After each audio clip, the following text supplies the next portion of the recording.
While those reductions are going on, the cost for road maintenance and materials have skyrocketed, some by almost as much as 300%. When you look at gas taxes, it's also important to look at the federal funds. Currently, the federal fuel tax is 18.4 cents per gallon, and that's used for major road improvements on roads that support interstate commerce. And the types of projects that it would be used for would be road widening projects, reconstruction of roads as well. The federal road monies are split amongst the Michigan Department of Transportation, county road commissions, and cities and villages. And after deductions for special programs and earmarks, the division is about as follows: that 75% of the federal aid coming into the state goes to the Michigan Department of Transportation to maintain the state trunk line system, while 25% goes to the remaining cities and villages as well as the county road commissions. But what happens when there's not enough money to maintain the roads?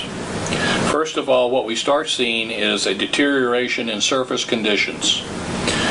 In urban areas, the roads become increasingly more congested, and communities get frustrated and start to accuse road maintenance agencies of spending all of their money elsewhere. While Michigan is going through a financial crisis right now, in the past 10 years, we've seen a considerable amount of development, and so it's worth looking at the idea that does development tie to increased road funding. And what we find is that increased development will generate new property taxes because of the new buildings. It'll also increase, there'll also be an increase in income taxes because of the new jobs, and there'll be a corresponding increase in sales tax for the commerce at these new commercial sites. But when you add it all up, none of that money goes to support roads. And road infrastructure is what's necessary in order to have the economic development that we need in Michigan to revive Michigan's economies. Cities and villages have jurisdiction over roads, and are they current? And it's worth asking the question: do they get adequate funds from the Michigan Transportation Fund to maintain their road system, or do they have to supplement it with general fund money? And the answer, of course, when you look at virtually every city and village in the state of Michigan, is that the Michigan Transportation Funds are not adequate to address the road needs of cities and villages, and that more than half of the money that's spent on local roads in Michigan comes from sources that are at the local level, meaning the city or the village. There's been a lot of interest and discussion in recent months about truckers and the impact that truck weights have on Michigan's roads. And clearly, heavy loads will do more damage to a road surface than will a lighter load such as an automobile or a car. Michigan allows heavier trucks than most states. 164,000 pounds versus 80,000 pounds for other states. However, the studies have indicated that road damage is due more to axle weight, excessive axle weight. When we're looking at truck weights, there are two things that we have to consider. First of all is the weight of the truck.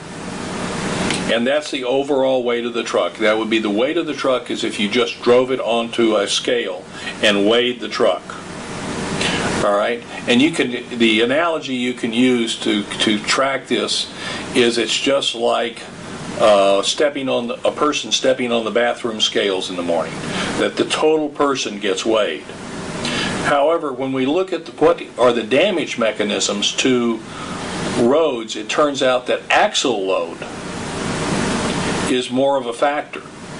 So for instance, if the weight that each axle carries on a truck is what you really want to look at. And that would be like going into the bathroom and having two scales there and placing 1 foot on each scale. And then you would be measuring axle load in that case. And commercial vehicles have the capability to add additional axles.